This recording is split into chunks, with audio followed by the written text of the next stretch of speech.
एक तरफ जनता को बिजली जलाने पर बड़े बड़े बिल मिलते हैं, साथ ही अगर कोई बिजली की गरीब चोरी कर लेता है तो उसको सालों बिजली विभाग और कोर्ट के चक्कर काटने पड़ते हैं। शायद यही चोरी करने वालों के साथ होना भी चाहिए, लेकिन यह बात खुद बिजली विभाग के अधिकारी और कर्मचारियों पर लागू नहीं होती कि बिजली की चोरी करें और कोर्ट कचहरी के चक्कर काटें। बीते एक हफ्ते पहले बिजली कार्यालय तो छोड़िए, खुद विद्युत विभाग के आला अधिकारियों के यहाँ चोरी की लाइट जलती पाई गई थी। चोरी की लाइट जलाने पर कांग्रेस की तरफ से एफआईआर भी दर्ज कराई गई थी। एक बार फिर कांग्रेस नेताओं ने बिजली अधिकारियों द्वारा बिजली उजागर किया। इस बार कांग्रेस नेता मेडिकल स्थित पावर हाउस पहुंचे, जहां उन्होंने चोरी की बिजली जलाते हुए खुलासा किया कि किस तरह अधिकारी मीटर में छेड़छाड़ कर चोरी की बिजली से अपना कार्यालय रोशन कर रहे हैं।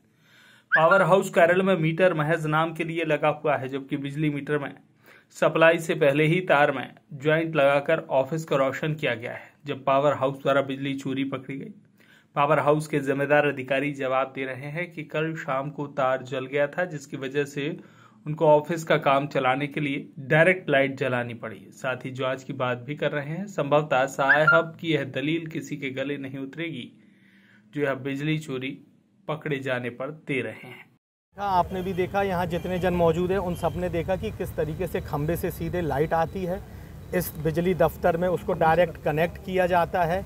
उससे पंखा, आपका ट्यूबलाइट, आपका कंप्यूटर, कूलर, ये तमाम चीज़ों का इस्तेमाल हो रहा है। और मीटर की यूनिट एक पॉइंट यूनिट भी नहीं बढ़ रही। जो वॉट का डिस्प्ले होना चाहिए, मान लीजिए इतने उपकरण जल रहे हैं तो कम से कम 200 वॉट उस मीटर पे आना चाहिए, वो जीरो का जीरो बना हुआ है। आपने देखा कि तार आई, उससे अंदर को इनपुट की तार जुड़ी हुई है, सब आपकी नज़रों के सामने है। ये तमाम चीज़ें यहाँ कई सालों से चल रही हैं। जिस लाइन लॉस की बात बिजली विभाग करता है, वह लाइन लॉस इन्हीं के द्वारा किया जाता है, इस तरीके से किया जाता है। हमने जब उस मीटर का बिल मंगवाया तो इनने जो हमको बिल प्रस्तुत करा उसमें यूनिट लिखी है 9340, और जो बंद पड़ा मीटर है उसमें यूनिट दिखा रही है 9310।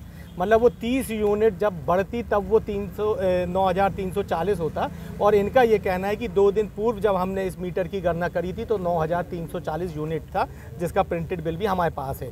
जब 9340 पहुंची नहीं, 2 दिन पूर्व आपने उसकी गणना कर दी। ये तमाम बातें इस ओर इशारा कर रही हैं कि आपने साफ तौर पे यहाँ पर चोरी कर रहे हैं। और न केवल वो बिल की बात, आप खुद सप्लाई चेक कर रहे हैं, हम लोग खुद आपको चेक करा रहे हैं कि सीधे खंबे से ये दफ्तर रोशन हो रहा है। इसी तरीके की चोरी अगर कोई आम बिजली उपभोक्ता पे अगर पकड़ी जाती तो बिजली विभाग के द्वारा लगभग 1 लाख रुपए का उसका पंचनामा बनाया जाता, उसको पूरे मोहल्ले में जलील किया जाता, उसको जेल भेजने की धमकी दी जाती।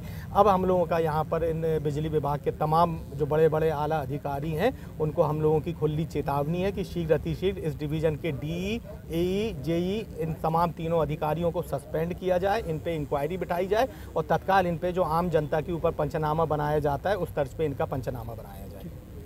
क्या वही फर्जी काम कर रहे हैं? क्या है सर पूरा मामला? लाइट लोड जीरो बता रहा है, मीटर में लाइट पूरी चालू है।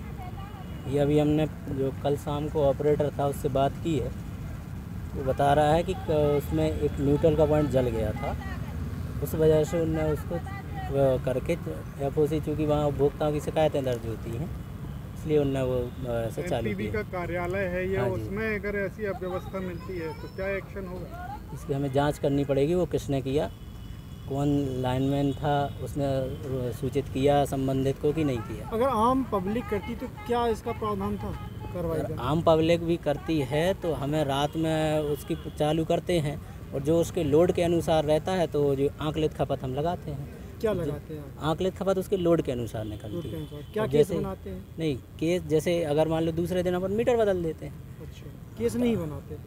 जैसे मान लीजिए रात में कर दिया है, रात में जल जाए तो फिर उपभोक्ता को अपन तुरंत तो कहाँ आप ना रात में वो कर पाओगे, तो इस ऐसे केस में आंकलित खपत लगा के फिर मीटर इंस्टॉल किया जाता है। ये जो है बिजली चोरी है, ये तो बिजली चोरी का मामला नहीं, बिजली चोरी डायरेक्ट नहीं, का मामला है नहीं 134 का नहीं है, और कार्रवाई की जाती है। ये एक बाकायदा उसका कनेक्शन था। 21 तारीख को रीडिंग भी हुई है उसकी, 21 तारीख तक सब ठीक था। अभी कल ये जाके ये गड़बड़ हुई है, तो इसमें जांच की जाएगी किसने ये डायरेक्ट किया और उसने सूचित किया कि नहीं किया। पंचनामा बनाया है? 6 महीनों से नहीं है इसका पंचनामा बनाया आप लोगों ने? पंचनामा भी नहीं बनाया। कब बनेगा पंचनामा? पंचनामा के लिए है नहीं ना वो, मतलब ये केस ही नहीं है पंचनामा के लिए। आपका जो आम कल पब्लिक होती तब तक पंचनामा और पुलिस भी आ जाती, उसको डंडे भी पड़ने लगते, उसके घर की कुर्की भी हो जाती, बना दिया जाता लाखों रुपए उसकी जांच होगी किसने उसको वो किया है और संबंधित को सूचित किया कि नहीं किया। कल से अभी तक क्या जांच में आया आपकी? कल शाम की अभी वही हमें देखना है किसने ये किया अभी, और उसने सूचित किया था संबंधित को कि नहीं किया। एक और बात उसमें देखने आई, मीटर काफी पुराना लग रहा है और उसकी जो वायरिंग की गई है, डायरेक्ट वायरिंग की गई है, अलग ही दिख रही है। ये पूरा आज से नहीं है, कई लग रहा है, देख के ही समझ में आ रहा है लंबे समय से चल रहा है। नहीं, मीटर तो जब तक चालू रहेगा तब तक नहीं बदल सकते ना उसको। उसमें वायरिंग तो अलग से बाहर से दिख रही है कि बाहर से टर्मिनल जल गया था नहीं, तब की गई के साथ साथ बाहर से कटिंग करके जो है पूरी सप्लाई दी जा रही है उसमें, तो मीटर के बाहर से जला हुआ दिखता है ना कहीं। वो टर्मिनल जो एक जो न्यूट्रल का टर्मिनल है ना जहाँ अंदर डाल, वो वाला। आपका नाम बताइए। भूपेंद्र चौरसिया, सहायक अभियंता पूर्वा। जबलपुर से आशीष बात्रे की रिपोर्ट।